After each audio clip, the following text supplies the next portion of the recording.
Бекет ата жерасты мешіті. Бекет ата жерасты мешіті оңтүстік үстірттің Маңғыстау ойысына тірелген, тұмсығының үзіліп қалған оғланды шоққысына қашалған тарихи сәулет ескерткіші. 3-4 қанат киіз үйдің көлемінде 3 бөлме. Дерекке сүйенсек, Бекет ата 1750 жылы туылып, емші көріпкел ғана емес, физика, математика, астрономия заңдылықтарын жақсы білген ғұлама ретінде аты танылған. Бұхарада оқып, ілім жинаған соң, өз өңіріне қайтып келіп, 5 мешіт салдырады.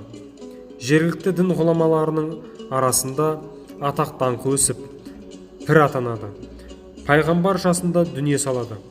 Бекет атаның мүрдесі осы жерасты мешітіндегі бөлмелерінің біріне іргесі қашап орналастырылады. Бұл кенде мешіт басы күні-түні әулие басына зиярат етушілерден бір арылмайды. Облыс орталығы Ақтау қаласынан Қарақия ойпаты арқылы Жаңаөзен қаласына жетіп, әрі қарай міндетті түрде Шопан ата қорымдарына соғады. Кей аңыздарға қарағанда қорым Қожа Ахмет Яссауидің шәкірті Шопан ата салдырған жерасты мешітінің төңірегіне салынған.